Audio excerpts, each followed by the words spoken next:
YouTube, what's good? It's your boy VicBlends. Today we're going to be reacting to my followers' haircuts. Alright, I'm going to keep it a beam with you guys. I'm going to be 100% honest with every reaction I give you. If it sucks, I'm going to tell you it sucks.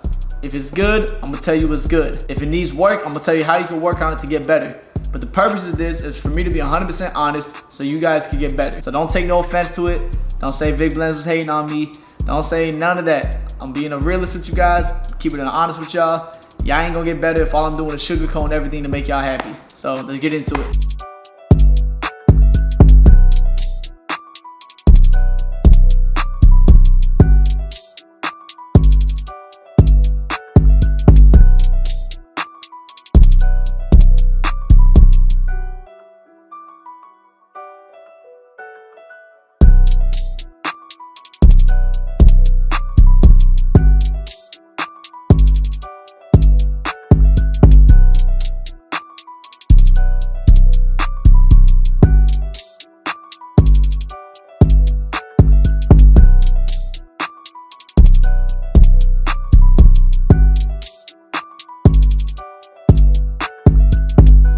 Alright, so first and foremost, not mad at the haircut. The haircut was actually good. The taper was clean, the blend on the side was fire, the back taper was clean. Nothing I can really say about that haircut from that video. But that video itself, man, why you put that lean cup in that video? And why you put that danger on the chair? Like, if I saw that as a mom trying to find a new barber for my son, I'm not sending him nowhere they finna see lean cups or danger at. Like, I feel like a barber should just be a pillar in the community and be an open, safe place for anybody to come through and get a haircut and get a service. So when I look at that video, I just look at you as narrowing down your audience and just really limiting yourself to how many people can actually sit in your chair. I just feel like if you want to maximize your potential behind a chair, then you should be welcome for anybody to sit in your chair. So not everybody's into lean. Me, I've never drank lean in my life. I don't do drugs, I don't smoke, and I don't drink. So I wouldn't want to be seen that as a client, a potential client, and wanted to come get a haircut from you. Even if the haircut was fire, like, your branding around it is so important. So the way you present your videos, the way you edit everything, you know, and I might be wrong. You know, you may just want that type of clientele, that type of people to come into your shop. But when you're looking just to make as much as you can, you don't want to be limiting yourself just off the way you're presenting everything on your page. All right, this one is from Richie Nicholas. He said, alopecia transformation. Here, what it do? It's your boy Rich the Barber. And you feel me, right here, I got my little bro. He got a pretty serious case of alopecia. That's why he got all the bald spots and stuff. But you feel me, I do what I can to boost his confidence. And shabam, my boy got the little fade busting, you feel me? I blended it best I could, you know, with a little touch of, a lot of touch of enhancement, you feel me? But, you know, made him feel a little better. There you go. All right, so as y'all can see, Lil Man's got alopecia. Alopecia is not something that only happens to people that are old and they're just losing their hair. Alopecia is a medical condition that can happen to anybody at any age, as y'all can see. So my boy really did a good job on the fade. He really removed everything, gave him a nice high fade. Now that top piece right there, I ain't gonna lie, it's really hard to work with, and that's something that's really hard to hide. He put some enhancements on there, and I gotta give him props on the fade because how high he took the fade was perfect right there at that corner of the box. And you can see that, you know, it kind of looks like a little scar patch right there, but you know, if he keeps that fresh fade, it's not gonna look too bad with him having those alopecia on the side. But the top piece, if you're gonna give it that enhanced look, because the way I'm looking at it right now on the front, it's way too dark. And you can just tell immediately that patch right there is way, way too dark. And that has to do probably with the color of fibers you use and the color of enhancements you use. Because there's no way around getting that. There wasn't even a little bit of stubble there, so you could just knock it real low. So the people that are probably gonna comment saying, oh, you should have knocked his hair down lower. Even if you would have knocked it down lower, I already know, bro, there was no stubble there at all. It still would have looked like a bald spot. So enhancements would have been the best proper fix for that, just to be something temporary. You could have knocked the hair down a little bit lower, but what would help out a lot with that look is just finding the right enhancement color that would match with the hair a little bit better. Because I'm looking at the front and it's just, man, really dark and really patchy right there. It looks really built up. So finding a light brown mix, a dark brown mix, or even the brown black mix of fibers would help you out a lot. So I recommend that. But you did a good job, for real, man. You definitely probably got Lil Man's feeling better going to school. So I like that transformation. All right, we got Taylor. I don't know how to say her last name, so I'm gonna leave it at Taylor. I think her IG is Zella the Barber. I don't know if I said that right. I probably didn't, but Taylor, I'm gonna go by the first name. A female barber trying to get her workout. All right, she got a wave transformation. Before I even start the video, I could tell my man's is swimming.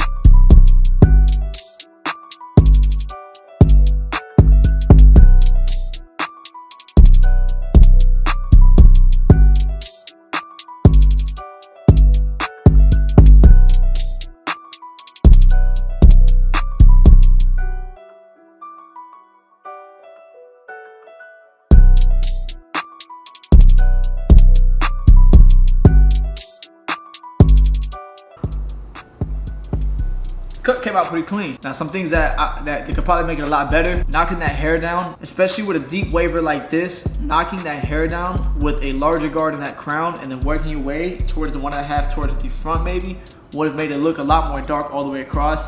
Because if I rewind it right now back to this part right here, you can immediately tell coming from that crown down, you have that light spot right there. That's just because the back of the head right there, that crown, is one of the least dense areas on the head, because everything is spread out right there. That's where the head separates. So that hair right there is always stretched out and laid down. That's where a lot of stress is put on it from brushing and laying that do-rag down. So right there, naturally, it's gonna be a little bit less dense. So you should knock that down with like a number 3 to a number 2 guard.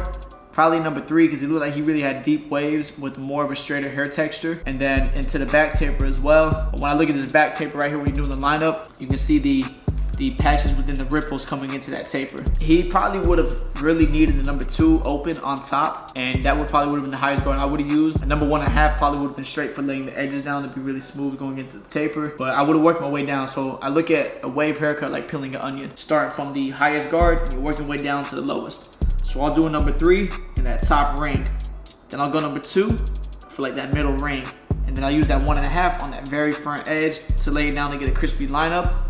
But coming into that back taper, you can see those light spots. So keeping it a little bit darker going into that tape would have made it look a lot more fire. But you know, the end result is clean. The high taper was good, well blended. The lineup around the ears was super crispy. Overall, you did really good on the haircuts. Just taking a little bit more patience and really looking at the waves and the density levels would send the cut way over the top. All right, this one is from Bladed by Sam.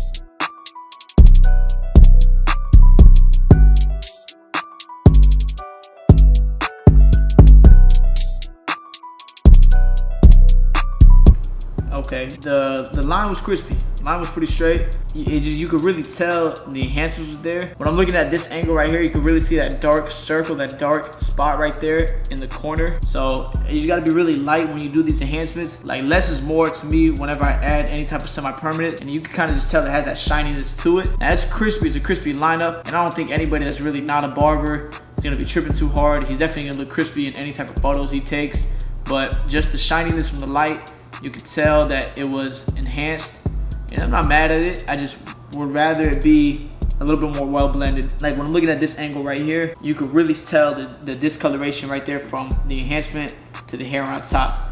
Maybe we would have went a little bit darker, because this looks like it was like a jet black. Jet black to me comes out a little bit more purplish than it does regular black. Other than that, the haircut was super crispy. One thing about the video itself, the beginning of the video, you started with your logo, and to me, that's not gonna make somebody want to continue to watch your video. First couple of seconds of your video is super important. Nobody wants to watch a video and have to go through your logo. Even though it's your logo, you know, like I love my logo to death too. But if I started every video with an extra 1 to 2 seconds on just my logo in the beginning, people are gonna swipe away quick before they even get to the rest of the video. So starting your video with something that's already just catchy, maybe a quick before, and then even when you started in this first video, Sam, going into the first clip, the camera angle is real off, like down to the side of his cheek. So I really can't tell what we're doing or what we're working with in that first clip. Just taking a couple of steps back and getting that nice angle and getting the whole entire head in frame, showing 1 second of the before, 1 second of the hairline, and then moving into the cut and doing something dramatic to catch the eye and the attention of the viewer, that will help out a lot with this video.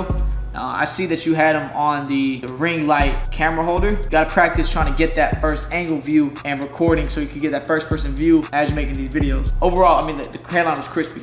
It's just the enhancements could have been a little bit more blended in, and I think it might be the mix. Again, try to use that dark brown and black mixture of fibers, and if you're gonna use semi-permanent, I do the same thing. I think I do brown and a black semi-permanent kiss mix, but you gotta make sure you're using both, because if you spray just a kiss, it's gonna look real shiny like it is right there in the light. When you spray a little bit of fibers on top, it adds texture and a more natural look to it. Overall, clean cut though. All right, this one's from Eric, 23.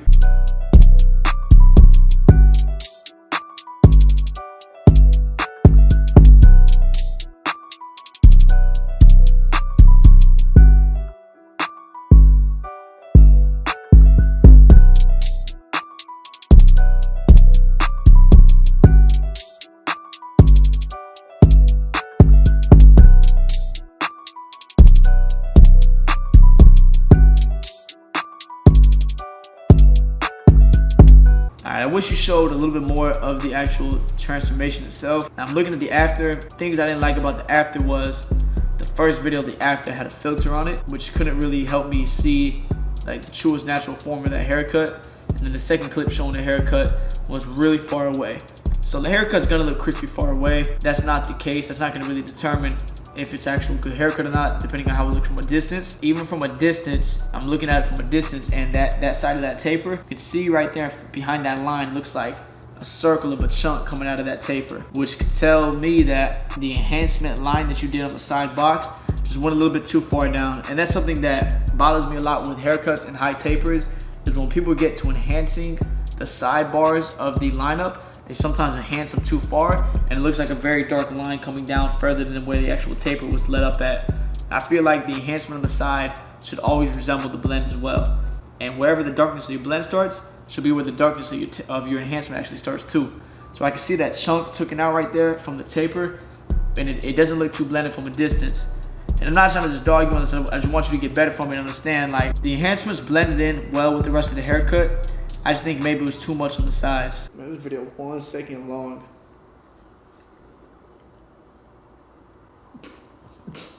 I ain't laughing at the haircut. The blend is clean. It's a good fade. But why you got that big ass emoji right there on the side? Like, bro, don't tell nobody about this haircut. Why you got that big ass emoji right there, bro? Like, don't tell nobody about this fire ass fade. Hey, bro, it looked like the emoji was sitting in the couch in the background, and I saw you took that video, and it went like this. Oh, man.